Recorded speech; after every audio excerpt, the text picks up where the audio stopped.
ప్రతిపక్ష నేత హోదా కూడా దక్కకుండా పోయిన మాజీ ముఖ్యమంత్రి జగన్ కి చెల్లెలి కష్టాలు మాత్రం తప్పడం లేదు. ఇష్యూ ఏదైనా పీసీసీ ప్రెసిడెంట్ షర్మిల ఆయన టార్గెట్ చేస్తూనే ఉన్నారు. తాజాగా విశాఖపట్నంలో ప్రధాని నరేంద్ర మోదీ టూర్తో లింకు పెట్టి జగన్ కు అక్రమ సంబంధం అంటకట్టేశారు. ఆమె ఆ స్థాయిలో విరుచుకుపడిన వైసీపీ అధ్యక్షుడిగా జగనే కాదు ఆ పార్టీ లీడర్లు కూడా కౌంటర్ ఇవ్వలేకపోతుండడం విశేషం. సందర్భం ఏదైనా, ఇష్యూ ఎలాంటిదైనా వైసీపీ అధ్యక్షుడు, మాజీ ముఖ్యమంత్రి తన సోదరుడు జగన్ పై నిప్పులు చెరగటంలో పీసీసీ అధ్యక్షురాలు వైఎస్ షర్మిల ఏమాత్రం వెనక్కు తగ్గటం లేదు. జగన్ ను కూటమి నేతల కంటే ఎక్కువగా టార్గెట్ చేస్తూ ఎప్పటికప్పుడు డిఫెన్స్ లోకి నెట్టే ప్రయత్నం చేస్తున్నారు. తాజాగా ప్రధానమంత్రి మోదీ ఆంధ్రప్రదేశ్ లో పర్యటించి వెళ్లిన సందర్భంగా జగన్ మరోసారి ఆమెకు టార్గెట్ అయ్యారు. విశాఖ పర్యటనలో పలు అభివృద్ధి కార్యక్రమాలకు మోదీ శంకుస్థాపనలు చేశారు. అయితే విశాఖ స్టీల్ ప్లాంట్ ప్రైవేటీకరణ అంశంపై మాత్రం నోరు మెదపటం లేదు.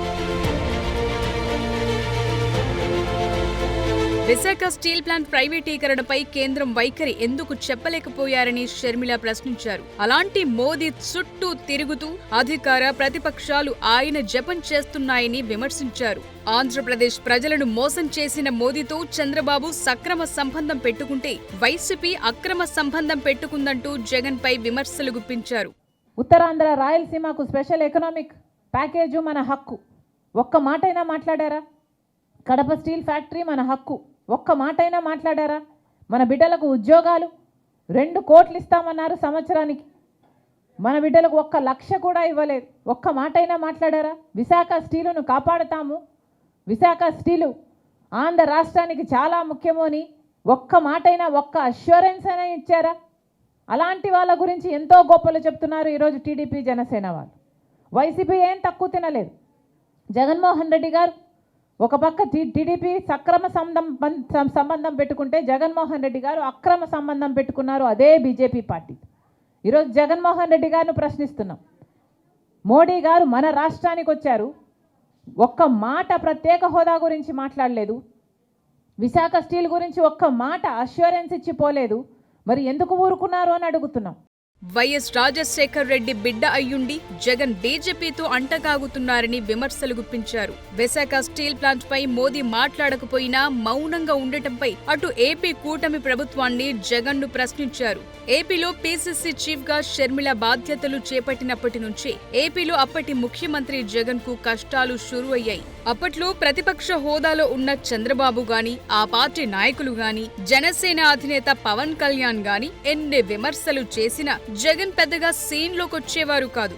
మంత్రులతోనూ ఎమ్మెల్యేలతోనూ కౌంటర్లిప్పించేవారు. కానీ షర్మిల ఎంట్రీతో సీన్ మారింది. ఫ్రేమ్ లోకి చెల్లి వచ్చి కూర్చోవటంతో జగనే స్వయంగా మాట్లాడాల్సొచ్చేది. అంతలా అన్నకి సినిమా చూపించారామే. వైఎస్ వివేక హత్యను ఎన్నికల ప్రచారంలో షర్మిల ప్రచారాస్త్రంగా మార్చుకుని వైసీపీని ముప్పు తిప్పలు పెట్టారు. జే బ్రాండ్ మద్యం, ఇసుక తవ్వకాలు, ఇలా ఏ ఇష్యూని వదలకుండా జగన్ కు చుక్కలు చూపించారు. వైసీపీ ఓటమి తరువాత కూడా పీసీసీ చీఫ్ ఆ పార్టీని వదిలిపెట్టడం లేదు. జగన్ అసలు వైఎస్ఆర్ వారసుడే కాదని తేల్చి చెప్పిన ఆమె తరువాత కాదంబరి విషయంలోనూ జగన్ పై నిప్పులు చెరిగారు. వైఎస్ నిజమైన వారసురాల్ని తానే అంటున్న షర్మిల ఆ ఇమేజ్ సొంతం చేసుకోవటానికి వ్యూహాత్మకంగా పావులు కదుపుతున్నట్టు కనిపిస్తున్నారు. అన్న జగన్ ని పర్సనల్ గా తీసుకుని టార్గెట్ చేస్తూ ఆయన ఇమేజ్ ని డ్యామేజ్ చేయటానికి ప్రయత్నిస్తున్నారు. వాస్తవానికి 11 సీట్లకు పరిమితమైన వైసీపీని పీసీసీ ప్రెసిడెంట్ పెద్దగా పట్టించుకోవాల్సిన అవసరం లేదు. అయినా సందర్భం వచ్చినప్పుడల్లా వైఎస్ఆర్సీపీకి, వైఎస్ఆర్ ను దూరం చేయటానికి ఆమె ప్రయత్నిస్తూ జగన్ కు లిటరల్ గా చుక్కలు చూపిస్తున్నారన్న అభిప్రాయం వ్యక్తమవుతోంది.